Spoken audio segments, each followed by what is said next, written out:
Reporting from San Francisco, California, this is the Army Hour with feature stories about what's happening in the Army around the world. Today we're going to have the rare pleasure of meeting one of the nation's outstanding trial lawyers, Melvin Belli, as he comments on military justice. I remember when I tried my first one over in the European theater, I commented to General Mildred, and I'd met him for the first time, that I thought this justice was the best that I had seen, and I had come over there fully expecting to see a drumhead court-martial. And we'll bring you the Carpenters on stage.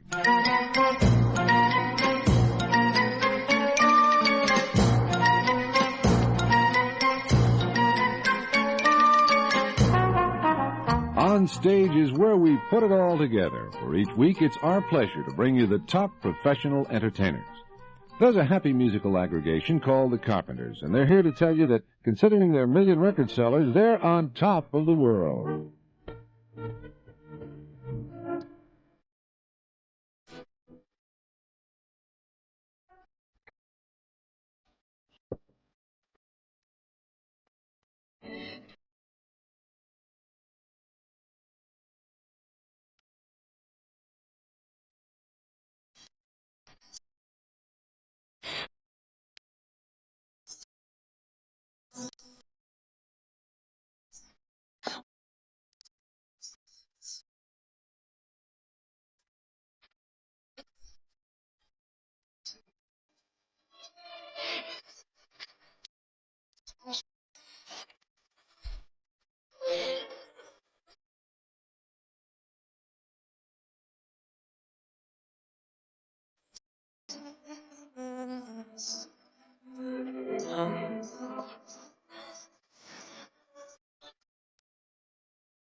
If you have a civilian-acquired skill and you're looking for a job that offers more responsibility, try today's Army. Under the Army's new Stripes for Skills program, you can enlist in the Army as a private first class. After basic training and 8 weeks of satisfactory performance on the job, you're promoted to E4 or E5. You'll be working in your own trade or skill, making at least $392.70 a month. For more information, contact your local Army representative. He's listed in the Yellow Pages. The Joint Service Multinational NORAD commanders warm things up with hot toddy.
In every profession, there are a few men whose superior accomplishments make their names household words.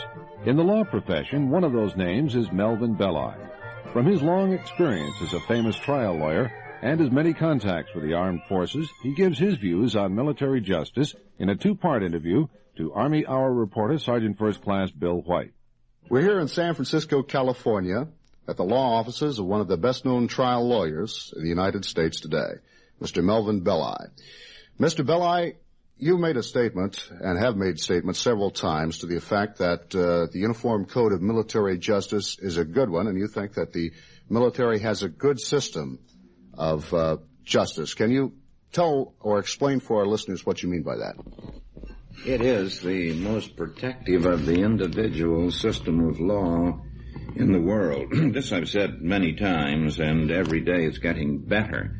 There are a few places where an improvement could be made. But I think that, number one, if you want to go down the list, number one, I'd rather try a case, God forbid, I were racked up in any charge before a military jury of officers than a civilian jury, because I think that they're more concerned, they're more interested, they're more protective, that they're better listeners than a lay jury. Now, I know anyone who's been brought before a military jury and convicted isn't very sympathetic about military justice, but that's true in civilian justice, too. I just know the cases I've tried and seen tried, that I like the looks of the jury, then the substantive law is more protective. There are a lot of safeguards that are given in military law that are not given over on the civilian side. The instructions that character can raise a reasonable doubt is couched in such terms that it's a formidable barrier for the prosecution to hurdle. Discovery was first done in the military. Indeed, there's a footnote to one of the great landmark decisions, I forget whether it's Miranda or Escobedo or what, that says that this type of discovery, which they held to be necessary to be constitutional, was first promulgated in the military, and if the military could do it, if it worked well in the military, then civilian ought to try it. Now, that was one of the justices of the United States Supreme Court speaking. So the military should be very proud that it led the way to the revolution in 1960 in the Warren Court decisions. So you've got good law, you've got good jurors, and your judges are every bit the counterpart of your federal judges. Not only are they learned, and not only do they work harder, I think, than federal judges, but they're damn interested in the humanitarian aspects of their cases. Now, I flew with them when they were wearing sidearms all through Vietnam. I've met with them during trials in Naples and Stuttgart, Treasure Island, back east in San Francisco, all over the world. These military judges are damn good guys. They're learned judges, and they are interested. Mr. Belli, have you handled many military cases in your career? I'm sure you have. Not an awful lot, but we've handled them all over. I've handled them in Saigon, in Japan. I've handled them Naples, Italy, Stuttgart, Treasure Island, back east. We've handled them in a variety of jurisdictions. I remember when I tried my first one over in the European theater, I commented to General Mildred, and I'd met him for the first time, that I thought this justice was the best that I had seen, and I had come over there fully expecting to see a drumhead court-martial, as the old expression was. And I told him that I was very much surprised. I said, do you do this in the fire zones and in the active theater. And he said, well, why don't you find out for yourself? I knew what he meant when I got back to the United States because I got an invite to spend a month in Vietnam, and I went from Hue on down to the Mekong Delta and every place. We got up before daybreak in the morning. We flew every type of equipment to all parts of the country, flew back late at night, and I spent all the time in the jails, in the courtrooms, and watching military justice, and I watched it in fire zones, where I remember one time that the airborne division was moving out, and they had left nothing but a tent and a hearing, and I began to be a little concerned because I could hear gunfire, and it took 2 hours to take a plea of guilty of somebody.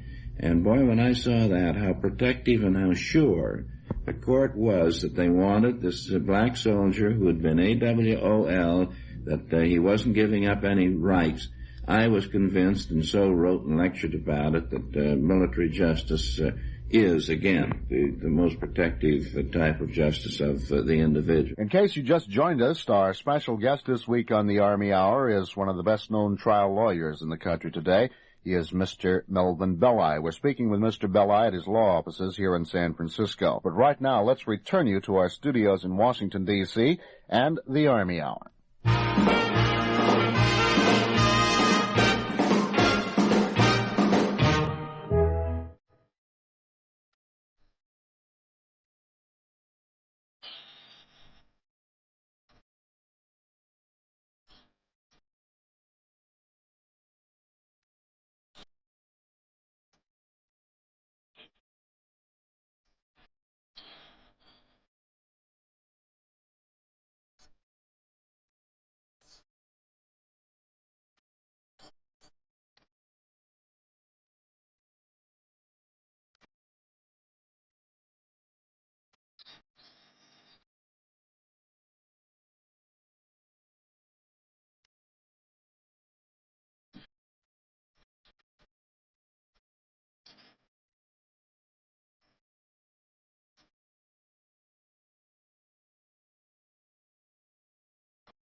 We're back in San Francisco, California, where we're talking with Mr. Melvin Belli, our special guest this week on the Army Hour. Mr. Belli, how about the system of appeals in the military? Is that equal of civilian? Well, there again, and I didn't mention that. I'm glad you did. You've got some automatic built-in appeals. You've got an initial review, and then after that you've got a topside review. We don't have automatic appeals like that over on civilian sides. And in some states, the economic problem prevents a full hearing and a full appeal. The appeals are good, and the appellate court to which the appeals are sent is good, and you get a full, not a restricted, a full plenary hearing there.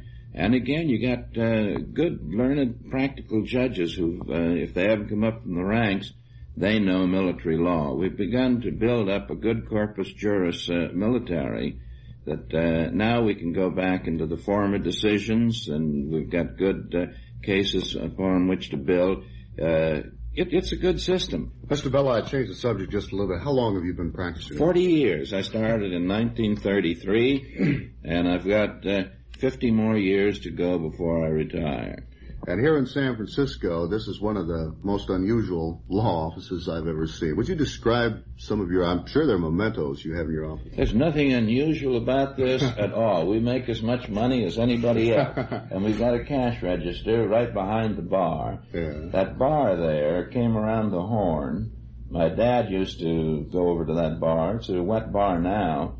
When it was at Ellsby Saloon up at Sonora, and Dad was in the bank right across the street. And I remember in Sonora, the little mountain town, that I used to go down and get my dad, a very small town, so I didn't have to walk very far. I don't mean get him because he was loaded, but I'd go down. It'd be a nice thing to go into the saloon in those days. They weren't like they're supposed to be now, because I'd go in, and no one from the Alcoholic Beverage Board would be spying there with a camera that there was a minor in the bar. They'd let me in, and I remember I'd always get a sarsaparilla or a root beer, and then I'd walk home with my dad. Mr. Belli, in 40 years of practicing law, has there been any one special case that stands out in your mind as being your most memorable, so to speak? No, because we made a lot of law in warranty. We made a tremendous lot of warranty law there. We made a lot of malpractice law. We've tried a number of airplane cases. A very interesting one was the one down in the Grand Canyon. Of course, the Ruby case was the one I guess got most publicity, and probably as much publicity as any case that's been tried in this generation. Well, Mr. Belli, thank you very much for letting us take some of your time today to tell us about your opinions on military justice, and also a little bit about your past history, and letting us see some of the fine mementos you have here from your past years in practice. Good to talk to you. I've got a lot of friends in the military, and it's really an interesting thing. I do a lot of traveling. I'm going down to South America with my wife and my son. We're going to ski down in Portillo, and we got our best skiing in August, because that's midwinter down there.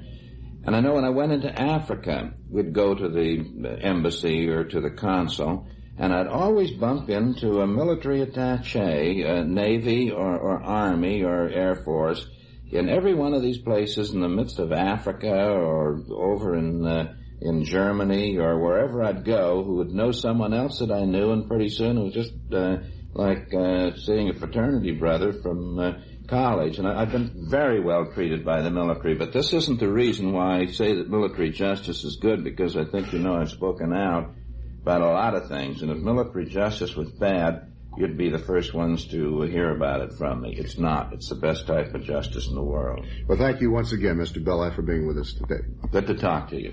For the past few moments, we've been speaking with one of the best-known trial lawyers in the country today, Mr. Melvin Belli. Now from the Belli Office Building here in San Francisco, California, this is Army Sergeant Bill White returning you to our studios in the nation's capital and the Army Hour.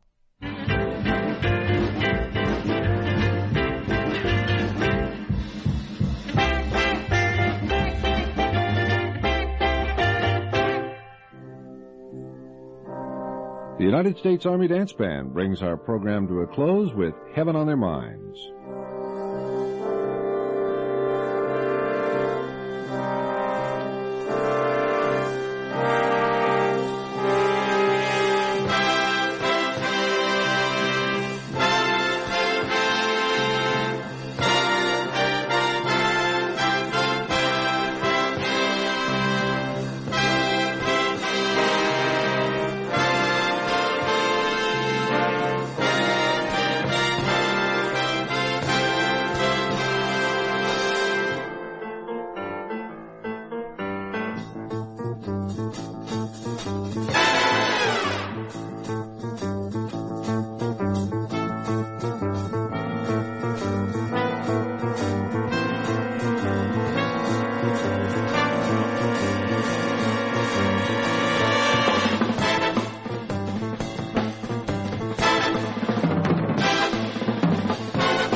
Army Hour, pre-recorded for broadcast at this time, is produced by the Office of the Chief of Information, Department of the Army. Music by the NORAD commanders, conducted by Major Melvin Hewitt, Tom T. Hall, and the United States Army Band, directed by Master Sergeant Lonnie Wilpon. Our guest performers on stage were the Carpenters. Engineer Sergeant First Class Glenn Leonard, this is Ed Caputo speaking.